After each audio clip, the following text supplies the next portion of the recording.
Hello, everyone. Welcome to All Out Coach. My name is Tim Mikhelishvili, and I'm your host. As you know, this is a podcast, but also it's a show.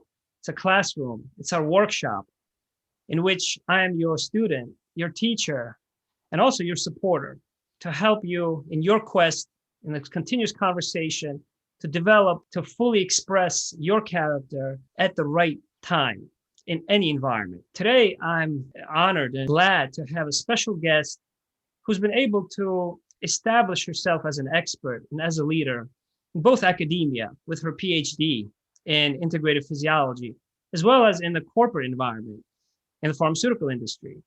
Her name is Danielle Day.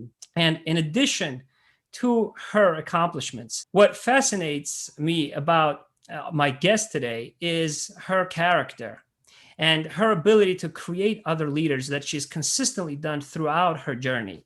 And today, Danielle Day will share her perspectives on the journey from self-identity to success. Danielle, welcome to All Our Coach. So glad to have you as a guest today. Yeah, thanks, Tim. I really appreciate the invite, and it was great the way we connected over LinkedIn, which has been like such a boon for connection these days. And our first conversation, I just knew we had a lot in common, and I'm really happy to be here. You know, original thinkers and successful people like yourself, their careers have an original career path as well. I listened to your interviews and read a little bit about your background. And I want to ask you about who were the people and what were some of those events that shaped that character that you have been able to maintain and create other leaders early on in your life? Yeah, so I have two answers for this. One is more career related, and I know we also share the interest of sports and how our experience and participation in sports has helped shape our career. So I'll start with the sports influence. And I was a gymnast from the age of 5 to 20, and my teammates really shaped my character. I think being part of a team, gymnastics is an individual sport, actually, but you're practicing with people every day and suffering together. And I think there's a real connection that occurs there. And for me, I always felt very protective of my teammates. I can think of several examples of times where if I felt like the coach was being too mean or too hard on somebody,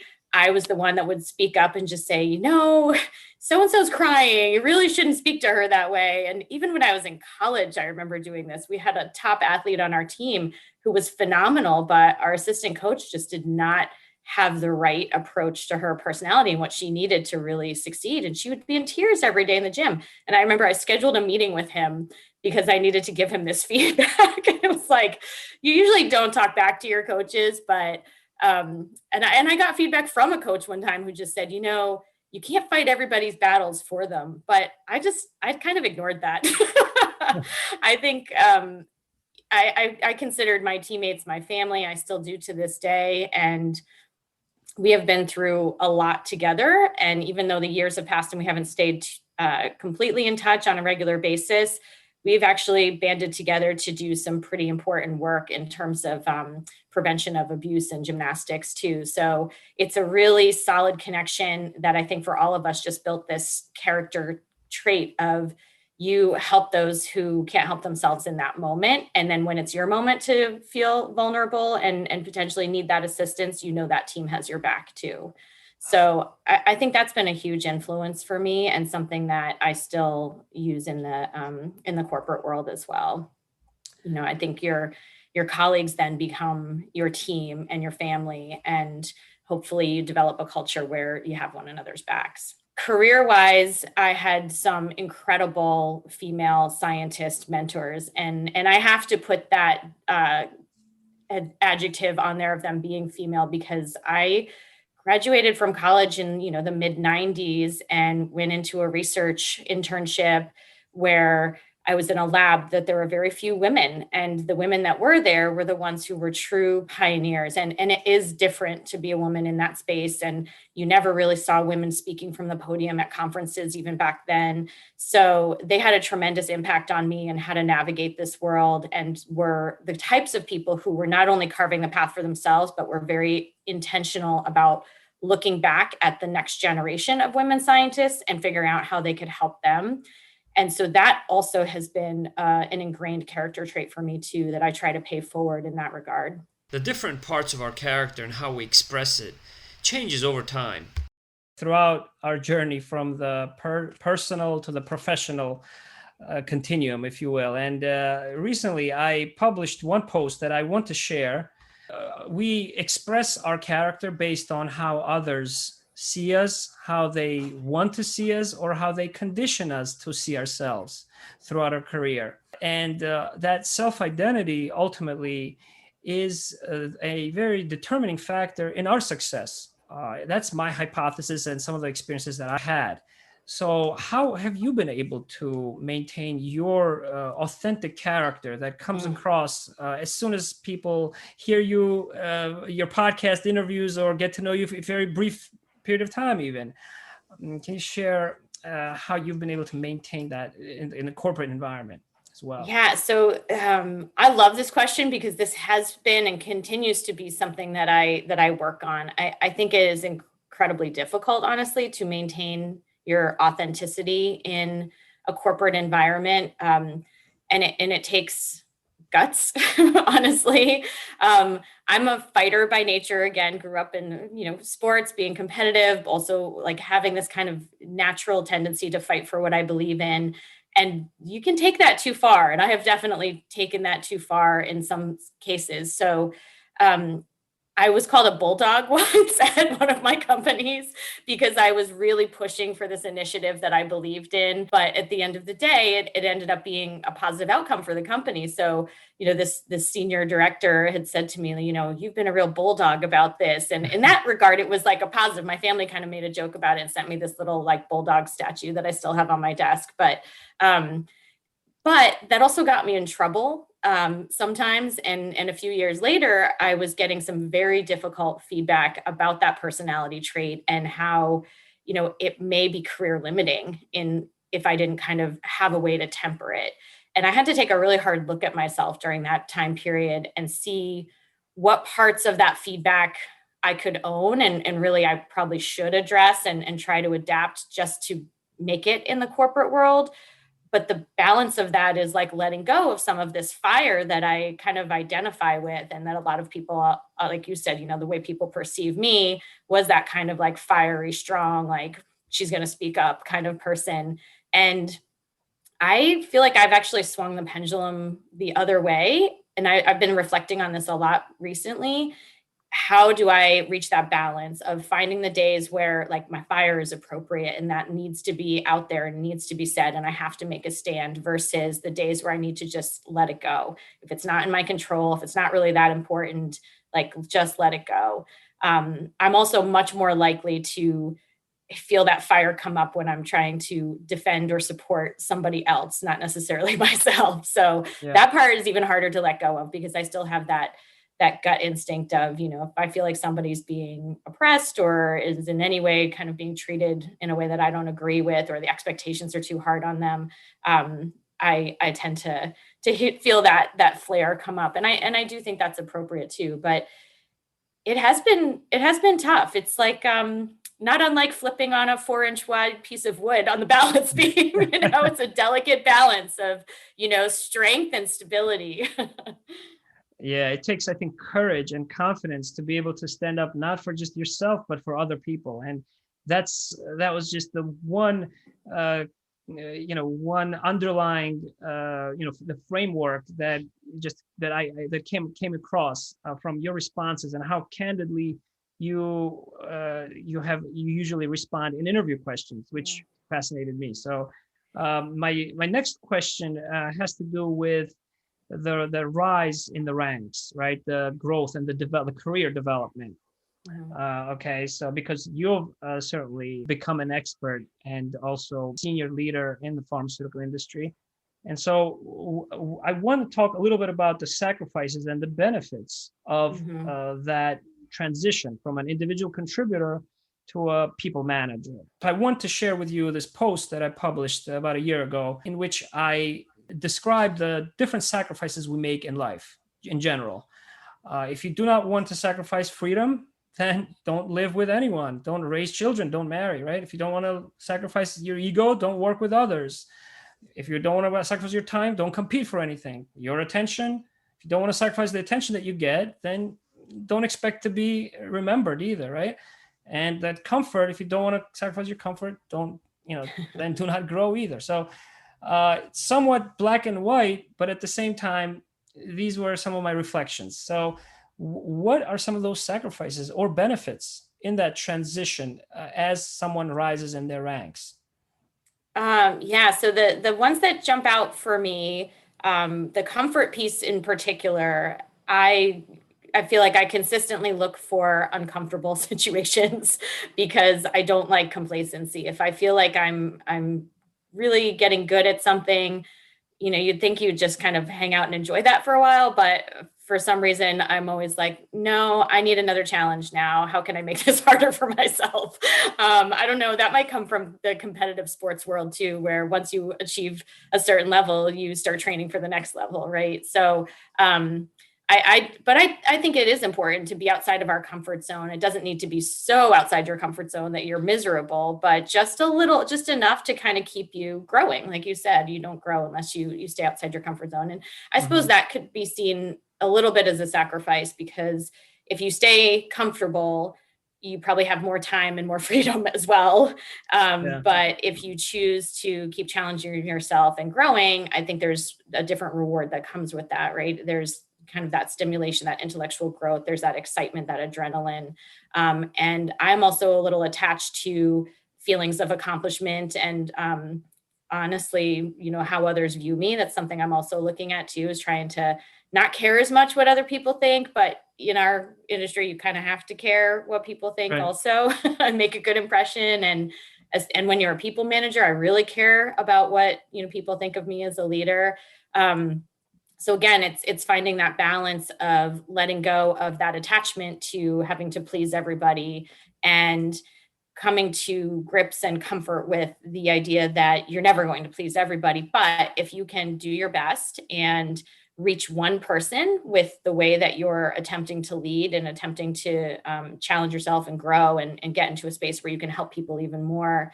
If one person resonates with that and accepts that as helpful to them, then it's worth it. And again, going from being an individual contributor to a people manager, I think you do sacrifice a little bit of your freedom there, because you no longer, it's not like you versus yourself in your mind and kind of your daily decisions, but now you're responsible for this group of people. And hopefully as a leader, you feel responsible for them and for their growth and their development and their happiness and contentment with their job and their work. And you want them to also be in a situation where they're going to continue to thrive, but also feel supported.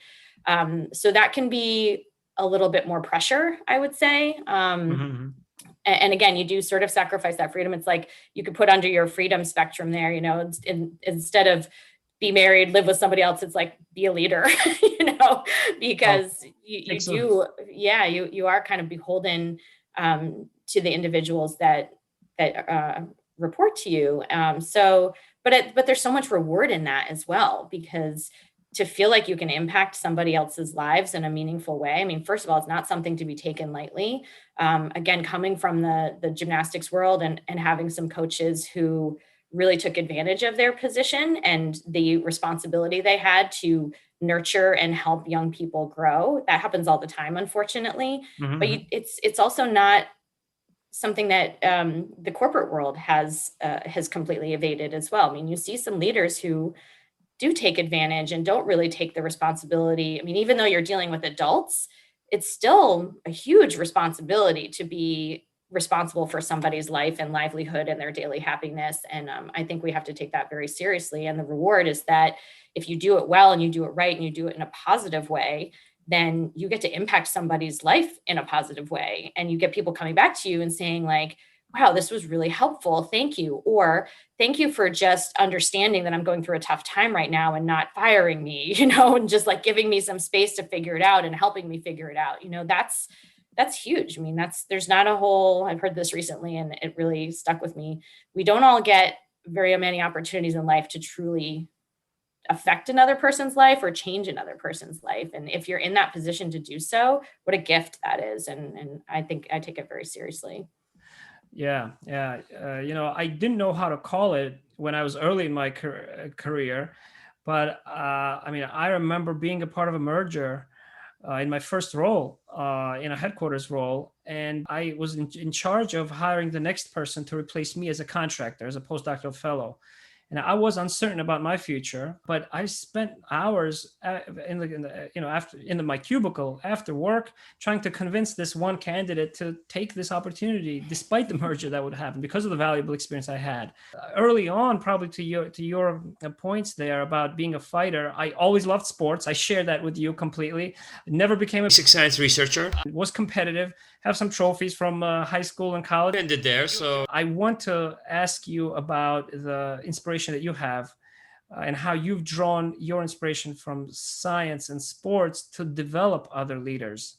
Yeah, I told you so, transparency to the audience. I did get some of these questions ahead of time and I love to write and journal. So these were great things to think about and journal about. And when you asked me about the competition piece in particular, I was trying to think back, like, have I always been really competitive? And I had this memory of being in fifth grade. My fifth grade teacher would give out coupons for free homework. So you could skip a homework assignment, or you could use the coupon to get a pretzel stick or a licorice twist. And I was a pretty good student. I was probably one of the top 2 students in the class. It was me and this other boy named Mark. And I remember that. What's that? You still remember the name? That's great. I'm trying to remember his last name, but I do remember his first name was Mark. And he and I would like compete for these coupons, but we would never use them. We would just let them stack up and we'd stick them in those like flip top desks that we had, so there's like these strips of green piece of paper and I must have had like 30 of them. And every day we got one, we'd then go through the stack and count to see who had more. And it was like the most ridiculous thing because we could have gotten out of all these homework assignments or like had all this like candy, but it was more important to us that we were beating each other. And so I was like, well, I guess that's a pretty strong early memory of this competitive nature being instilled in me.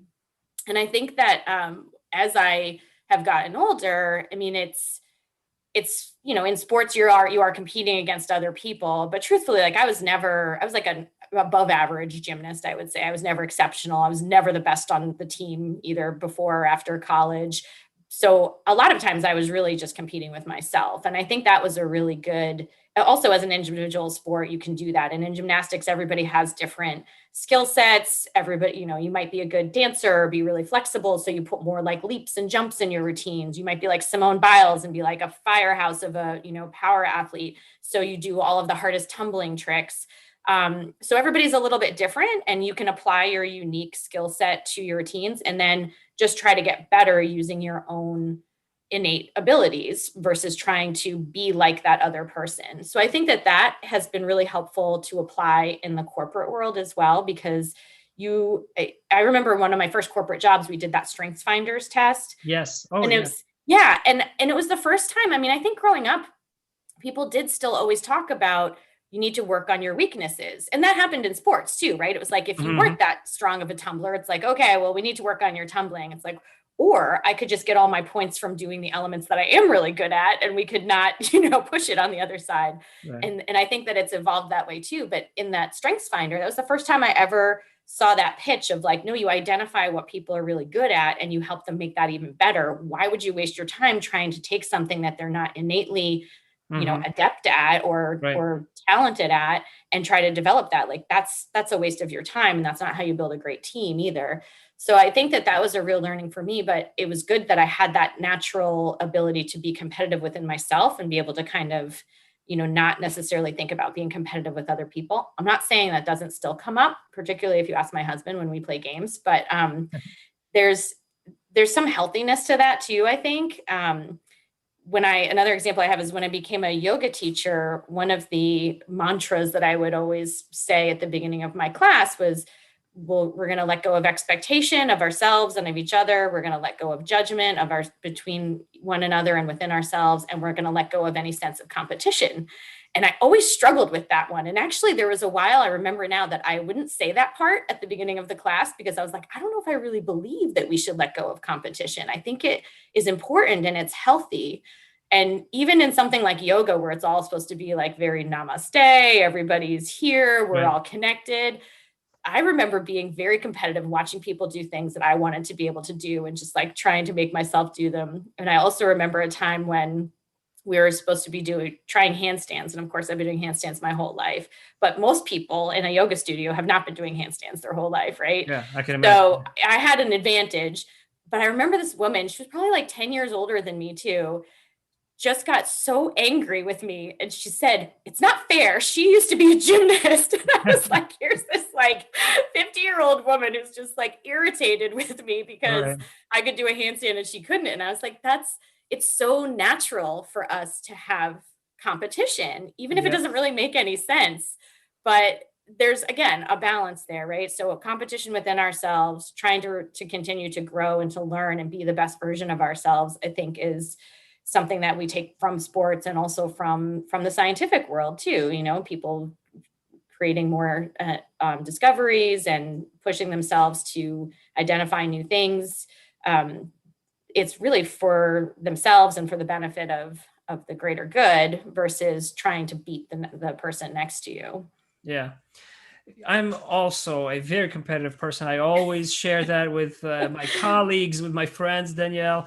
I mean, I create competitions. When I was a child, I used to create competitions, on the street back when you played outdoors when you were a kid, out of anything, like a still jump, long jump. And I like the process of the competition. But I also, an important piece that needs to be said also in this regard is the sportsman-like conduct with which, right? And what you mentioned there about competing against yourself, I think sports athletes know that so well.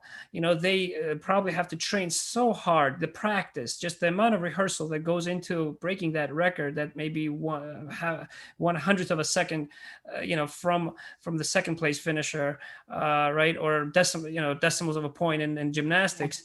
It takes a lot of techniques, and they create new techniques based on the routines that they have, right? And they always have coaches themselves also. Just like scientists, they always continue to ask questions, right? And make observations and then make new conclusions.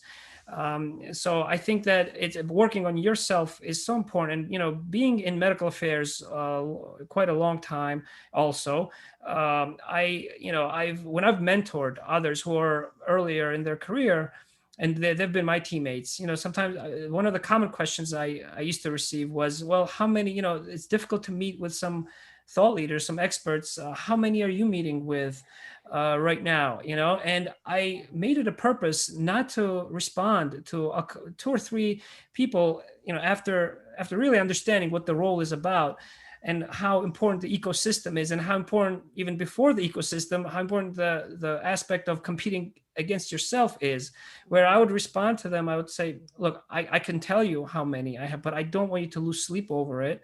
I want you to concentrate on doing your best over time. To segue from the sports discussion to medical affairs, well, how do you define winning in medical affairs based on metrics? How do you measure performance and communicate performance in a role filled by doctoral level professionals? What's your approach to?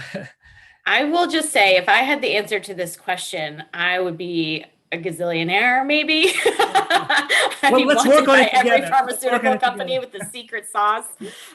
No, I mean, this is so tricky, and we struggle with this all the time, and we're struggling with it, particularly in a pandemic environment where you have even less opportunity and visibility to what the team is doing, especially field-based medical team.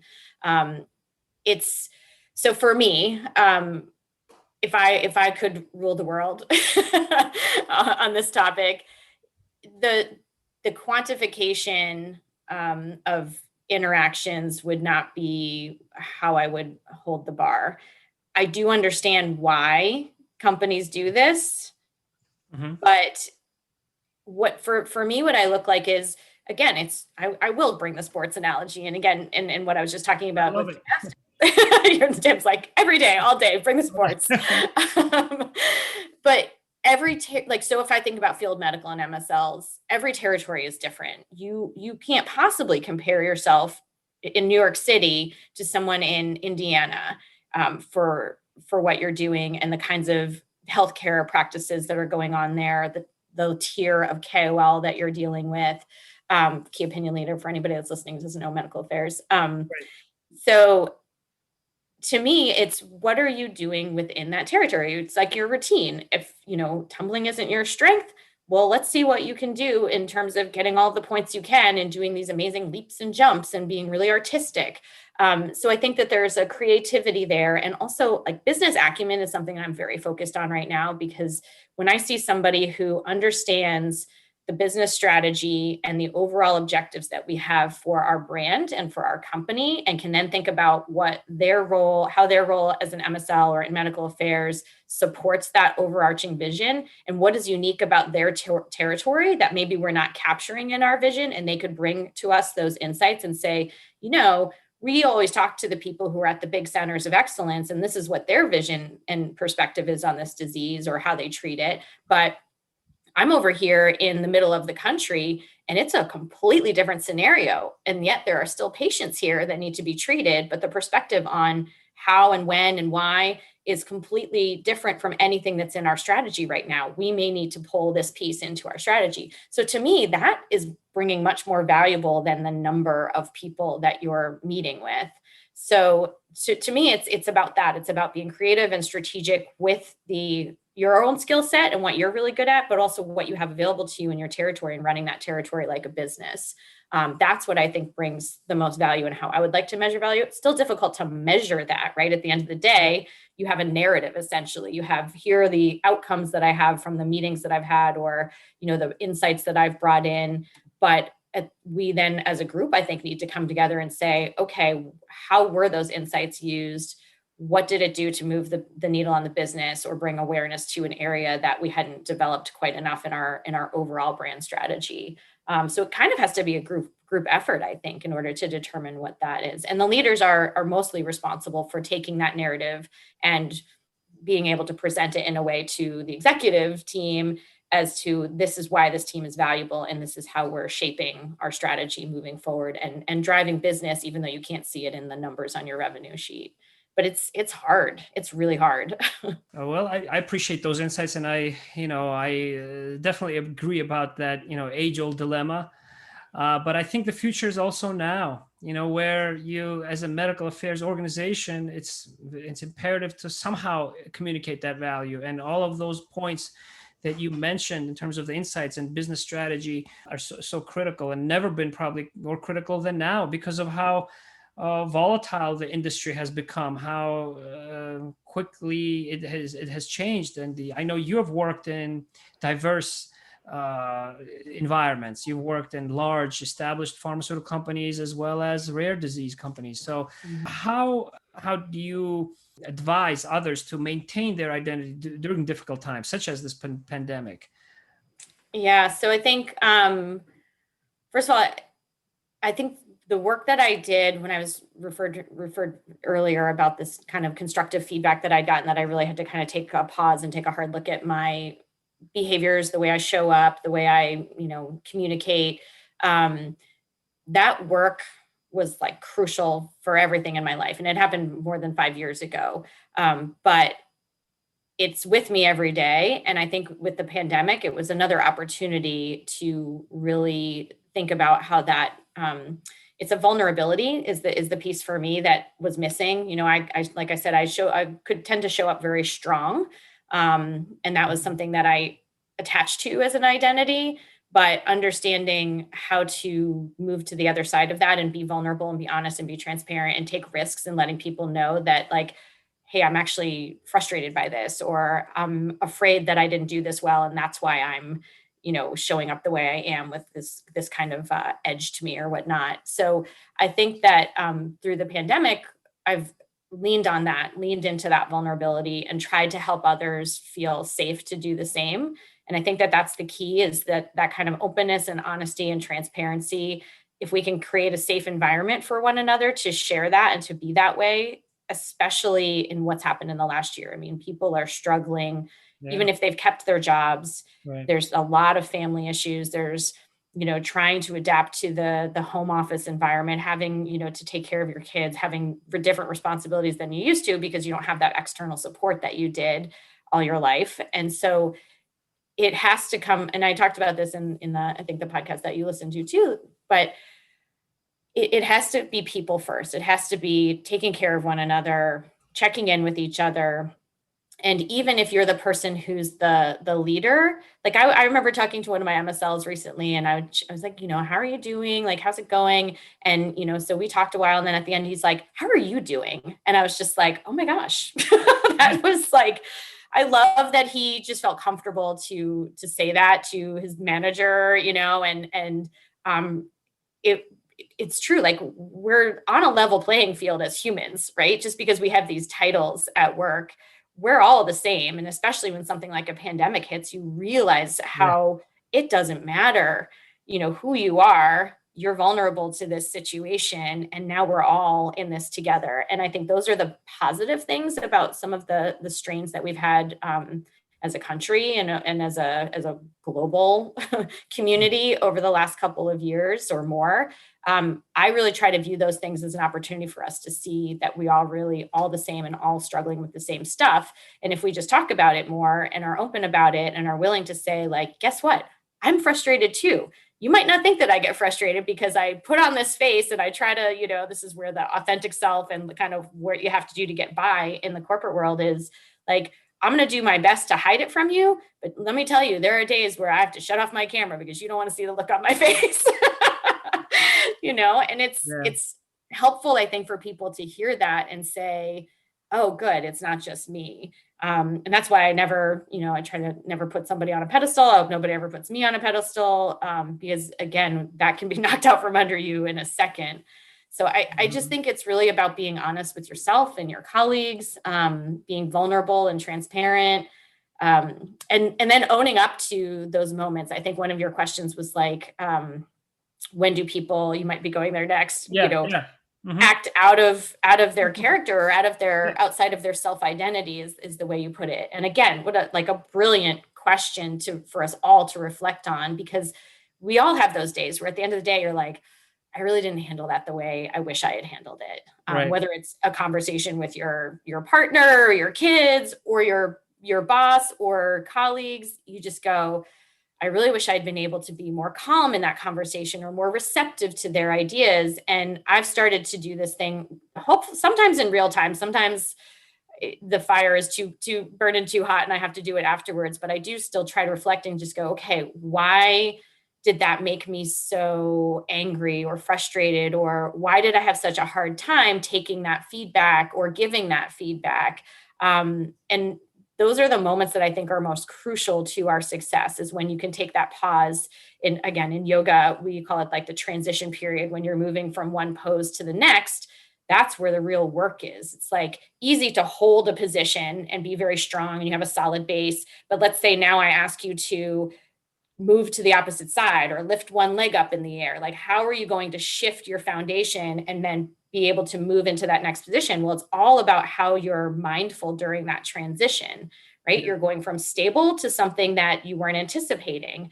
And so how do you, in your mind, think to yourself like, whoa, that person just asked a question that I wasn't prepared for. My gut reaction is to say no, or to say like, that's wrong. But I want to think about this for a second. So, being confident enough to even say that sometimes in meetings, like if you are blindsided by something, I think that's another time when we can show up like not really in our true character, because we get defensive immediately and protective of ourselves. So to be able to just say, I wasn't expecting that to be part of this conversation, and I'd like to think about that a little bit more before I answer, and maybe we can schedule a follow-up.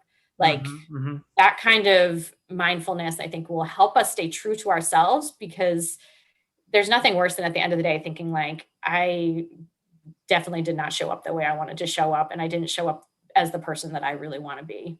Yeah. Yeah. I think we all can think of those moments. And during the pandemic, that just became more pronounced, and we observed it. We all saw it.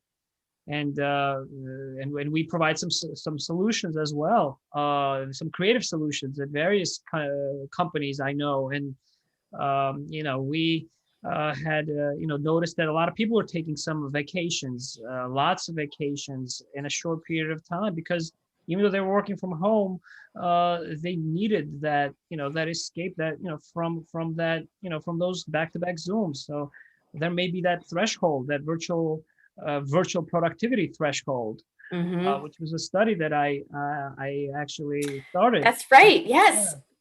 Yeah. I can't wait for you to come out with your results of that. Yes. I'll be publishing that on LinkedIn probably. Oh, I'm excited to see that. Yeah. And, I think that traditional leaders during times of pressure, they increase that pressure, right? And they say, we're all in, as if it were an episode, right? Like a poker table kind of episode, right? You have to go all in, but that doesn't have those effects in the same way. If you try to tell a child, read that book, do that activity book, if you tell, they're probably not going to, you have to do it in such some kind of playful way, or create a competition out of it, sports competition, or, which I do a lot with my children, by the way.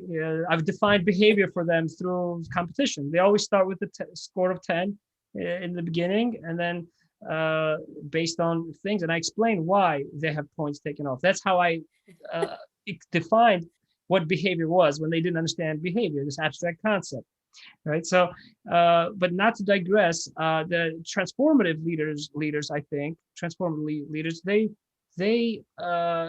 decrease the pressure, and they find a way to ease the pressure off their teammates. And I think that's what you have been able to do. That's what came across in our lengthy conversation when we were preparing for this podcast, in terms of being a leader who manages not just the work of their team members, but the lives of their team members, which essentially you're doing as a leader. So that, those comments are very, I think, meaningful, important for me as well, in terms of what I've observed. I mean, on our team, we started to even sing songs together on some Zooms with my manager, and I actually sent a video recording of a song in Italian that I translated, that I did a karaoke of, and then I translated it in English for my friends around Thanksgiving time, so that they would, in order to, and my message there was, based on the lyrics of the song, was that let's appreciate the people who we have next to us during this challenging time. Because when you're stuck in those four walls, it's very easy to actually not appreciate the person you have with you, right? And particularly during a pandemic, because we're humans, and we need to be outdoors, and we need to interact with people in our community as well, not just be closed in. But I used the expression caged animal the other day.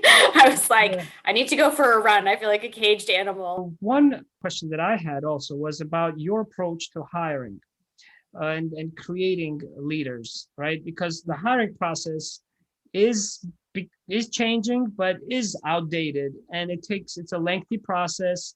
Sometimes that search for the job is more brutal than the job itself.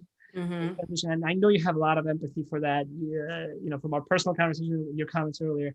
But what are some tips maybe that you can share with other leaders, in terms of how do you hire? What are some variables? What are some tips? Is it for character, behavior, talent, competitiveness, resilience? I don't know.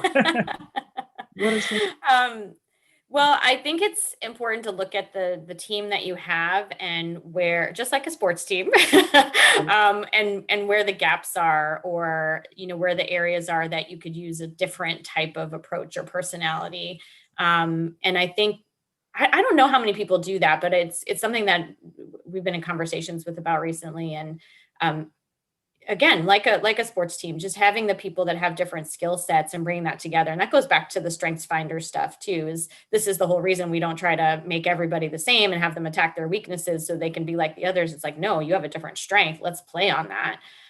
So I would say diverse candidates in every sense of the word, obviously. But the skill set, the perspectives, the background, I mean, again, I have a bias because I was an MSL without experience, that somebody gave me a chance. And Right. I know so many others that came into the role and just did really well. And I've just seen it over and over again. So having that lens on things like, well, just because they don't have X experience, what are these other experiences that they've had that nobody else on this team has and would really benefit the greater good, as I like to say, So I think that that's an approach that, especially moving forward, because people are kind of reflecting now on what they really want to do, and they might want to be changing professions or learning about new things that they never knew existed. And so they're going to throw their hat in the ring for a role. But if we continue to have the same mindset, it's like, well, we're going to have the same result over and over again if we keep hiring the same people. And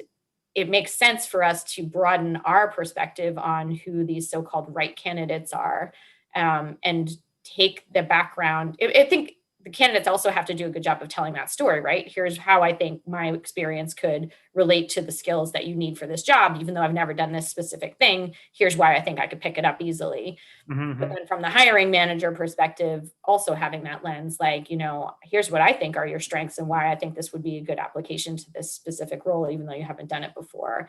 And again, I'll never forget, in 2 situations, I had people say to me when I was a candidate, and admitted like, well, I don't know anything about X. They'd be like, oh, you can learn that part. Don't worry about it. What I'm looking for more is the personality fit, the attitude, the drive, your principles. And maybe that's another thing is, instead of kind of just reading people's resumes and using that as your basis for your candidate's interview. I mean, Tim, I think the list of questions you gave me for this podcast would be fantastic to send to an interview candidate. And let's hear, I mean, they don't have to get super personal, but it really tells you something about their character, their values, their beliefs. And isn't that more important because they're going to apply that to their job on a day-to-day basis, not necessarily just knowing that they have this many publications or they got their PhD or PharmD from such and such institution. Almost more like those college applications where you had to differentiate yourself because, everybody has a 4.0 GPA who's trying to get into med school and, but what have you really done that's different? And maybe focusing more on that so we have like a more holistic interview process. Yeah. Danielle, I mean, like I said, one of the biggest reasons that I was excited to interview you today and to have this discussion and record it for others, in addition to all your amazing accomplishments, was really that character, that personality that is now that is refreshing to me, and that is unique, and that's rare to see, among executives, among senior leaders, because I've one approach or philosophy I share with you is that you have to express your identity. You have to discover and then express your character, regardless of the environment in which you are, regardless of what team, while still being productive to your team, right, and your environment. And I think working in various different environments also, right, starting out in a large team, in my first role, I remember I didn't answer one question the way my interview panelists were expecting. I didn't even prepare for it, but I did get that role. I mean, after many others that I failed, of course, but after that contractor position as a fellow, I had 3 different offers: a entry-level sales rep job, a publications role, or a medical liaison. And I wanted to get out there in the field, get to know physicians because I loved working with them and the peers. And that's the direction my career took.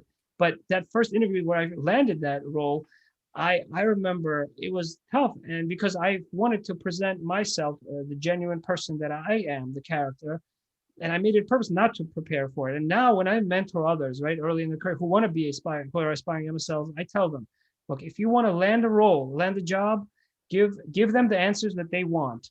If you want to stay in a role and succeed, then you have to express your character. Prepare for it, but express. I love that. That's been it's kind of like and I know that now during the pandemic, a lot of people want to land the role, and they're giving hiring managers what they want to hear, probably, right?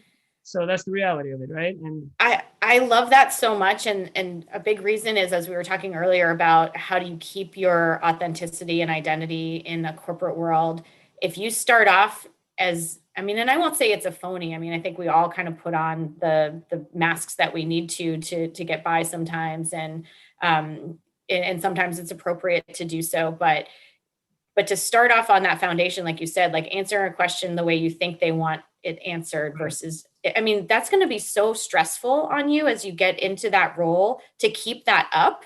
And it's, I mean, that's where I think across the board, internal stress comes from our inability to, like, one, know ourselves, and then two, be that version of ourselves that, you know, again, I struggle with this too, caring what other people think, having that, you know, perception. I grew up in the Northeast. If I'm not at work, I swear a lot. I'm very conscious of it in the professional world, but it is a part of my personality that, you know, I tame. I think that's okay. Like, that's an appropriate level of, like, moderating my authentic self. But, you know, other pieces of, you know, trying to show up in a way or putting on a personality that's not yours, that's just going to keep eating at you and over and over. And eventually, like you said, how do you phrase the question as, when do you not show up as your authentic self at work, or like what stressors are kind of applied there? You know, when do you behave out of character? When do you behave out of character? But then you have to ask the question, like, well, what if you're always out of character and then something stressful really happens to you, and then you kind of erupt because you're like, I need to release this. Like, I actually am angry and I've been hiding it this whole time. Whereas I could have just said 4 weeks ago, like, I don't agree with this direction. Can we talk about it some more? Right. But instead you were just like, okay, yep, we can do that. You know, I'll be agreeable. And then all of a sudden it just builds up and you're just like, now you look like you've acted out of character, but really you were kind of not in your character to begin with. That makes sense. Yeah, it's difficult. It's very challenging, right? It's just it takes the energy out of you, right? So if you can show up as your authentic self and ask those questions and say, and even admit, like, hey, you know, I've heard this with some people. They'll be like, I might come across as though I'm being argumentative or you know, just sort of difficult, but I really just like to push people to make sure they know that what they're trying to say.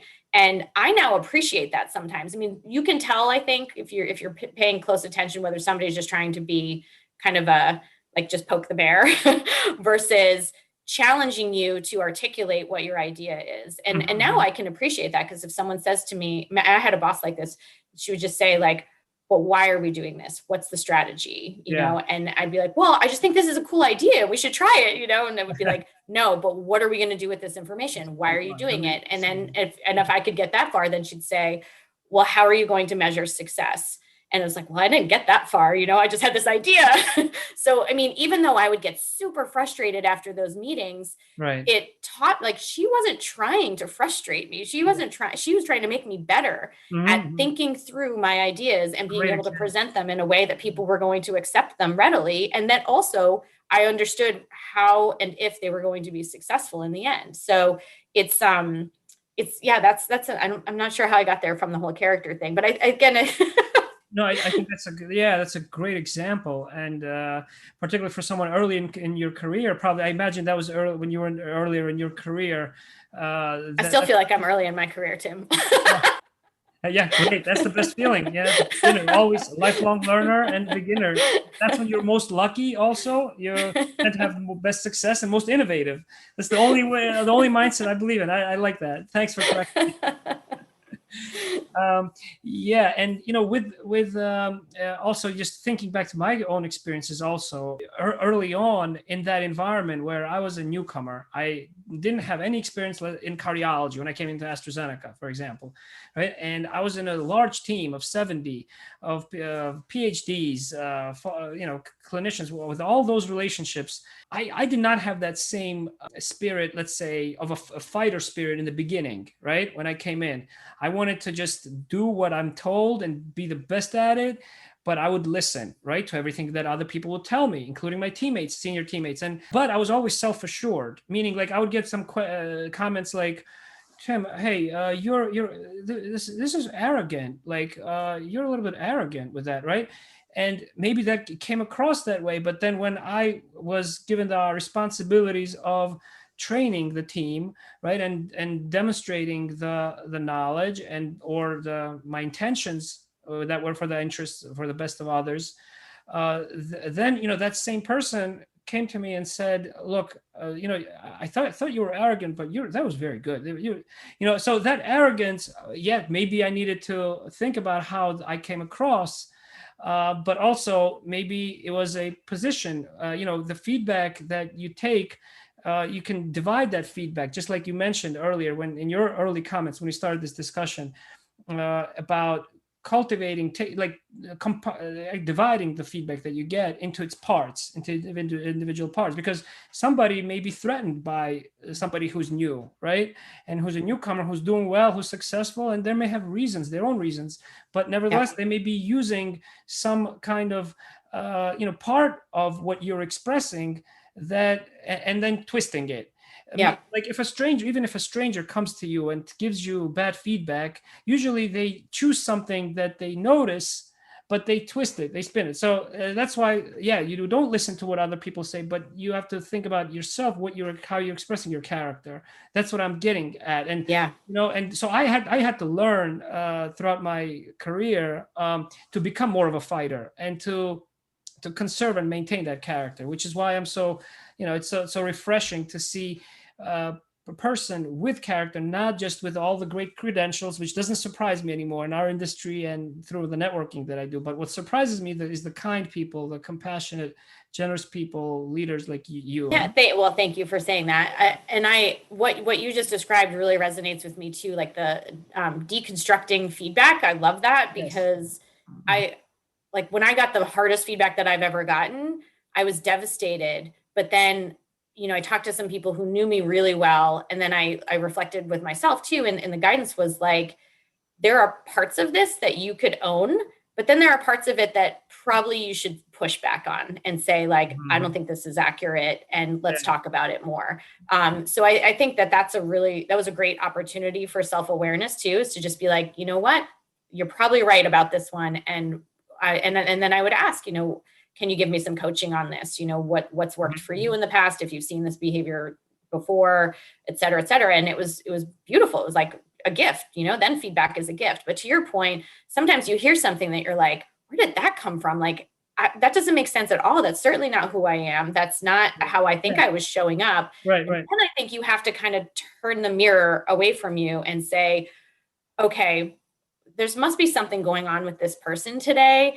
And, or their perception of me, like, because, they sort of created that on their own. So it may not be something that we need to necessarily adjust in that situation, but then it becomes a lesson in like compassion and understanding for others. And like, well, that was a really strong reaction for something that I didn't think was very strong. So maybe I just need to ask like a little bit more about how their day is going, or, what is their real issue there? And if they can't like articulate it well, I find that I'm like, okay, I think they're just frustrated with something that is completely unrelated to me. And like, I think this will probably just go away. And then you can also ask other people that you trust and just be like, somebody said this to me.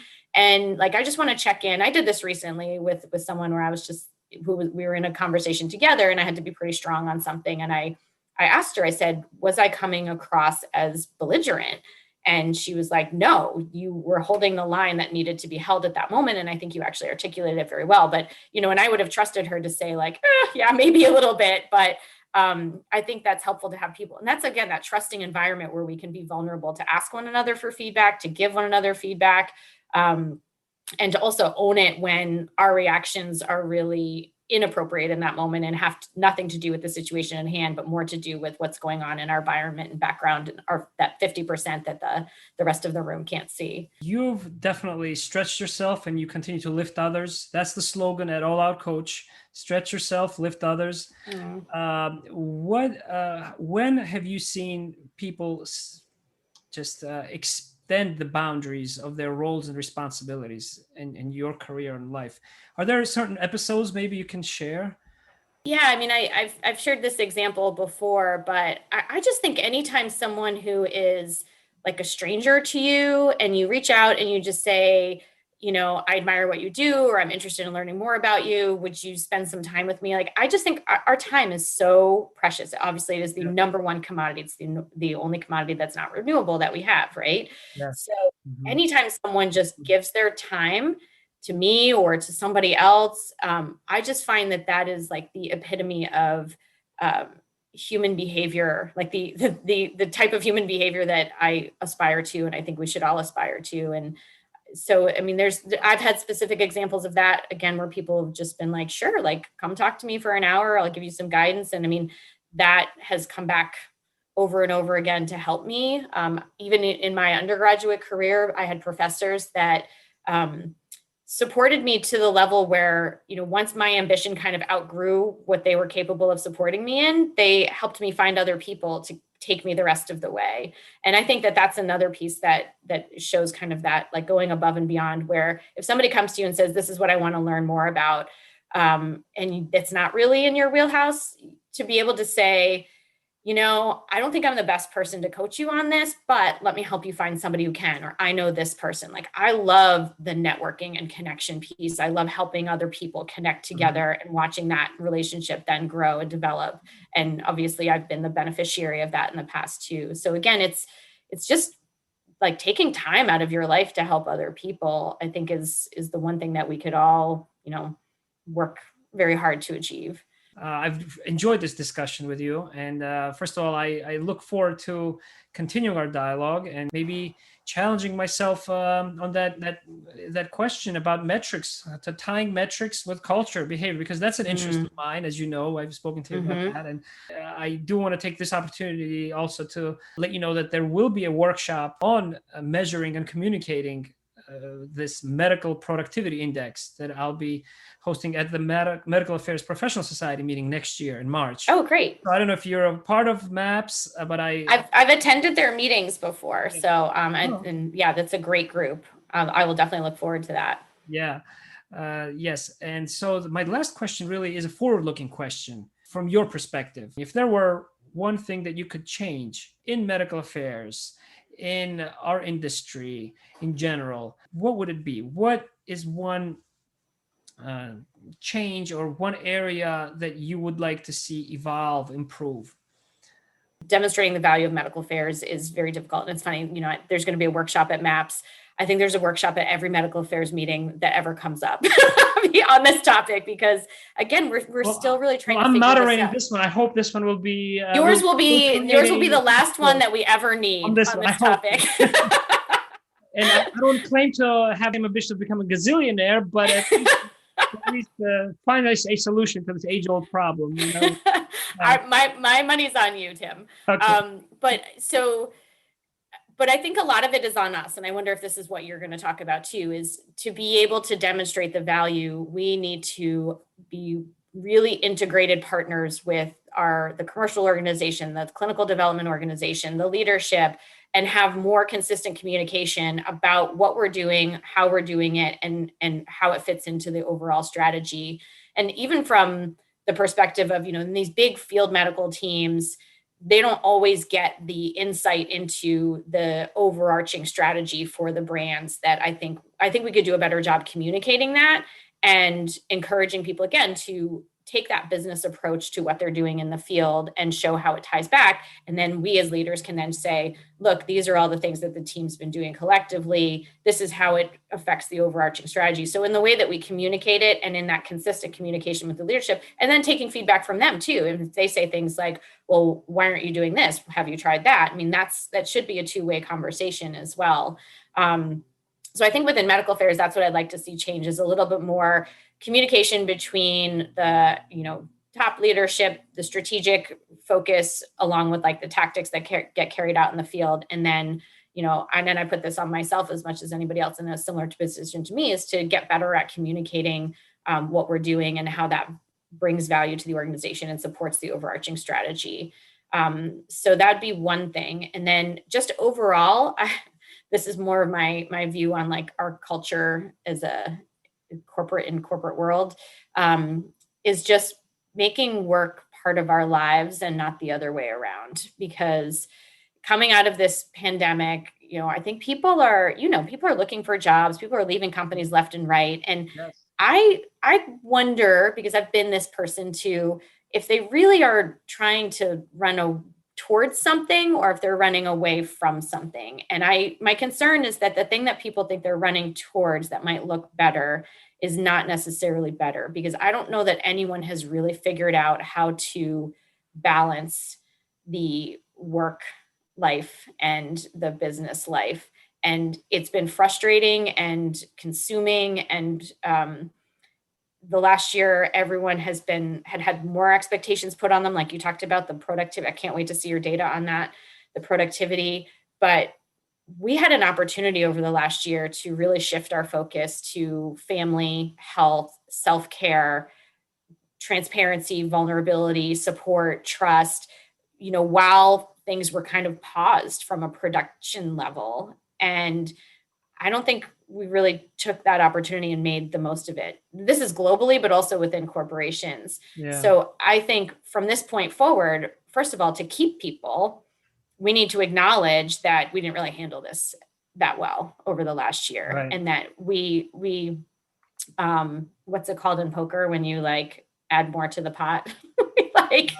Doubled down. Maybe that's blackjack. I don't know. Yeah, that's blackjack. Ante up maybe. But yeah. So we doubled down on productivity and expectation versus saying like, you know what, right now, like it's important to us that we identify areas that we can kind of keep momentum, but we shouldn't be expecting growth during this time period. Like what we should be thinking about is personal, professional development. How do we implement self-care? How do we prepare you to go back into the field and be healthier when you're on the road? And, there's things like this that have never really been addressed and been a priority or a value of companies. But moving forward, I would like to see that come into the values of companies, is that, our people are healthy, happy, and as a result are productive, right? That productivity is at the after the equals sign. And I think that leadership needs to understand that the work will get done, but it will get done better and even more efficiently if we give people the space and time to take care of themselves and their families first.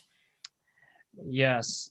Your comments there made me think about another recent post that I published, and I shared actually with all my colleagues in my last company, which I termed pandemic intelligence. So I think your comments there speak to us about not just our organic intelligence, artificial intelligence, but the need to adopt this pandemic intelligence, if you will. And it's this quote: "Life is short, things are rough, stakes are too high and attractive. Our dialogue is too precious to waste on blame and pettiness. So live and let live, work and let work, ask and do not assume."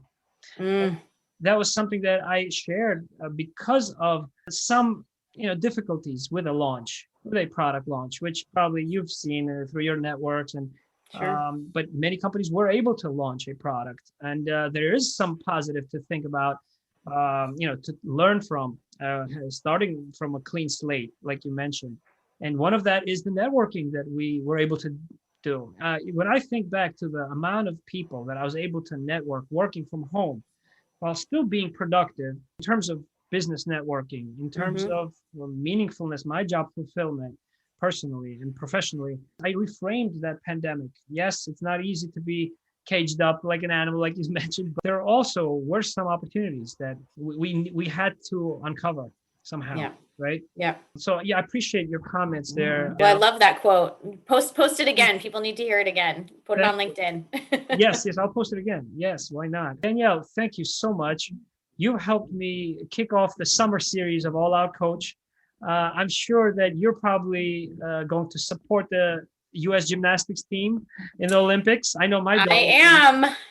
I was watching the trials last night. Simone Biles, she's phenomenal. But I want to talk about, since you mentioned that, one other person that everyone needs to look up is a woman named Chelsey Memmel. And she is an Olympian from 2008 who was trying to make a comeback. She has 2 kids. She's 33 years old. And I think, Tim, you'll really appreciate that story too, because she is just trying to show that you can keep doing what you love as long as you keep the focus on loving it and not feeling like it is a burden to you or a demand. And also that age is no limit for trying new things, for doing things that you did when you were younger. She's just an incredible inspiration, and she's not going to get the press. I mean, I love Simone Biles, and she's a true leader as well. But Chelsey Memmel is another person that I want everybody to look up, because she's just, the lessons that she has can be applied across all of the things that we talked about too. Yeah, thank you very much. That's a great way to end our conversation here and to continue it in the future. You're always welcome to be a guest on All Out Coach, Danielle. Oh, Tim, this was a true pleasure, and I just appreciate everything you do, and I love the way you think. Thank you. Likewise. You've been a great guest. I've learned a lot, and I know many will as well.